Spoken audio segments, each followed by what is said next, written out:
playing at Rivalry weekend across Major League Baseball. What can you tell us about just the rivalry and this matchup with the Angels? Well, I think it's been good. Obviously, you know, the geography lends itself to a rivalry, different leagues. Very familiar with that club. Have a lot of respect for Ron Washington. Obviously, it's always exciting if Mike's playing, Trout's playing.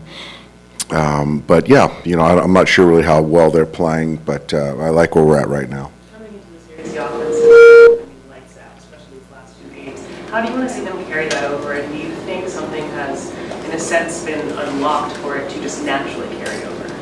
I think the natural progression of our lineup, how guys are swinging the bats, is much more fluid. Certainly, as we've talked about the last couple of days, the bottom part of the order, I think, are really kind of bleeding into the top half where that's where the run production is coming from. And so, you know, I see no reason, you know, why we can't continue that tonight because just the at-bat quality that I'm seeing 1 through 9 is much better. Skipper, what's the best thing about your club right now?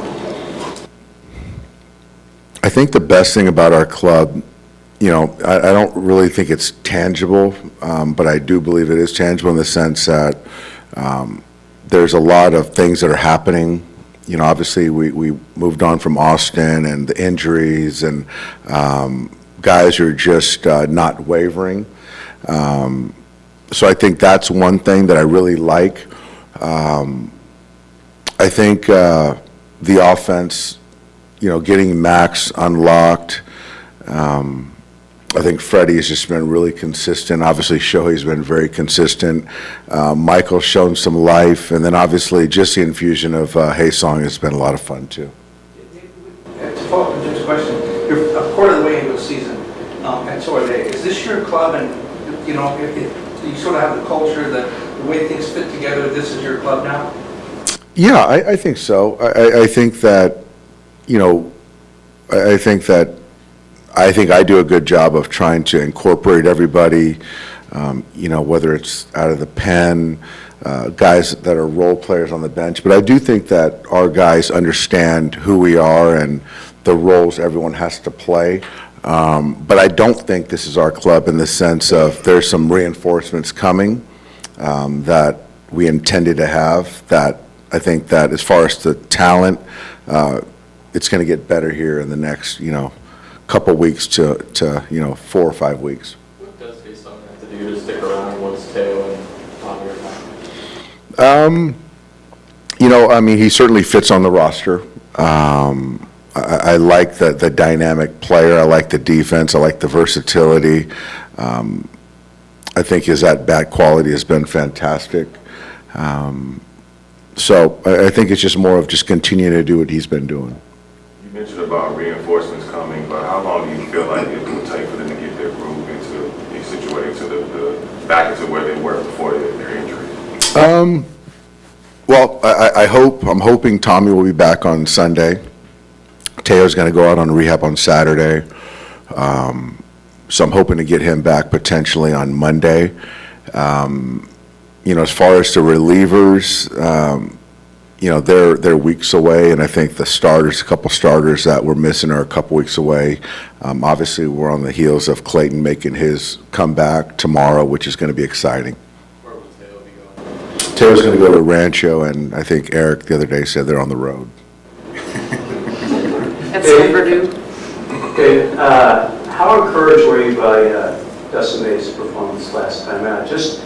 Not just the quality, obviously, but just getting those kind of innings out of your starters. I think that's the thing that, for me, has been the most exciting part, that you can essentially now, I feel like we can run him out there for, you know, call it 90 to 100 plus pitches and almost live with the whatever result. I don't feel like I have to protect him.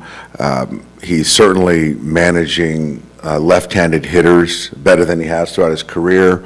I think that he'll start, you know, being better versus right. But I just think that the durability, where a guy coming from the injuries that he's come from, are really more of the uncertainty. But now with him, he's been one of the stalwarts as far as kind of you can trust the innings. You kind of mentioned that a couple of times about him. What has made him stronger kind of mentally and emotionally?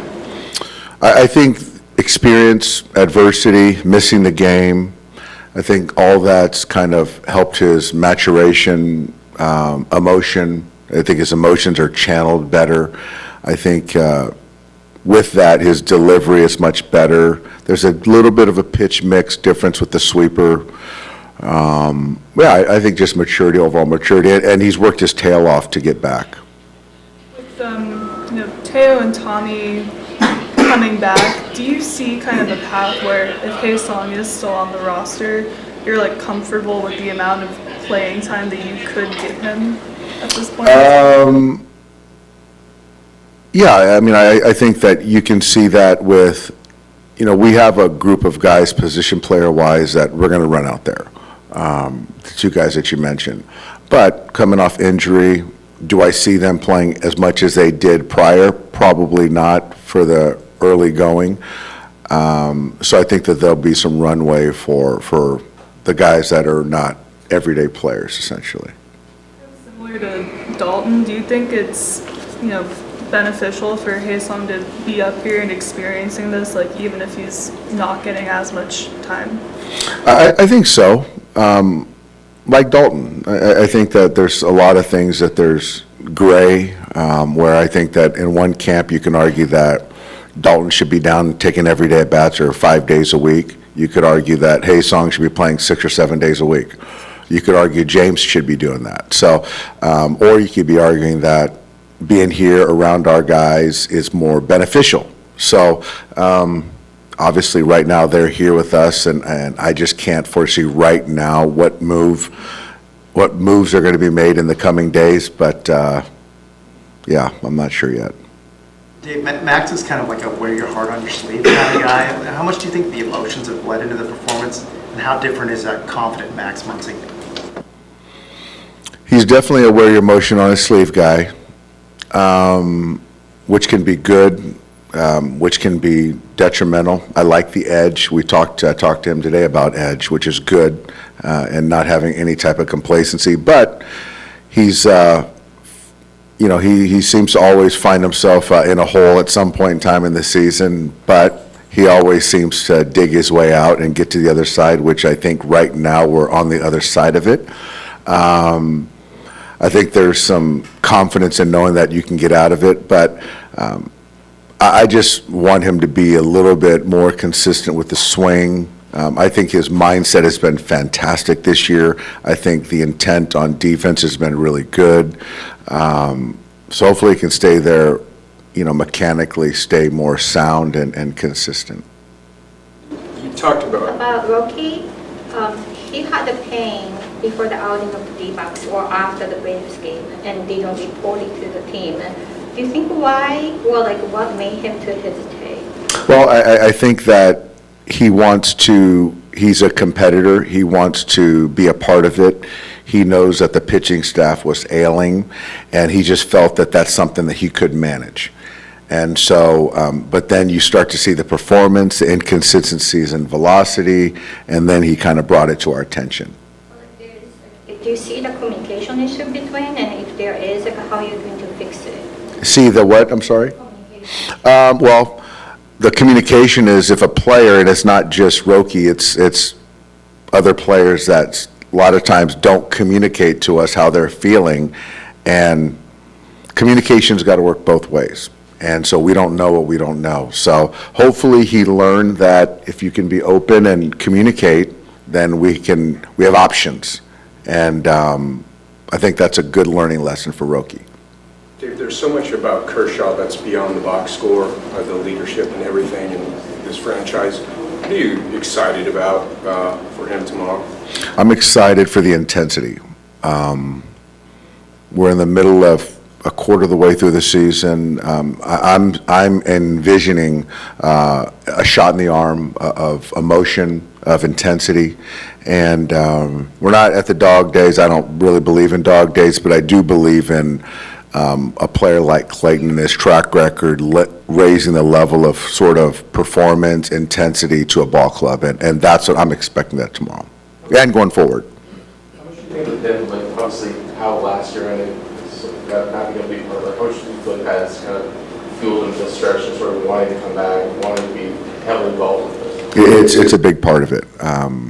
I've never even been on the Hall of Fame track, but the superstar players that I have been around, there's always something that fuels them, and they need that. And so him not being a part of that last year, I know that that's fueling him right, coming up to tomorrow and then going forward to make sure he sees this thing through. The big firefighter appreciation night, obviously we know what happened in our city earlier this year. What are you hoping just to share with the firefighters as you all recognize them?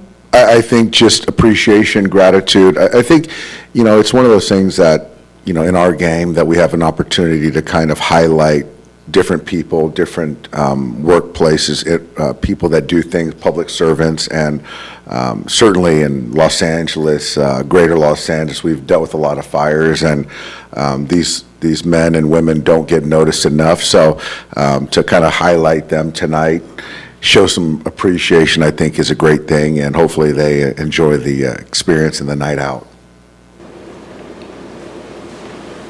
Thanks, guys.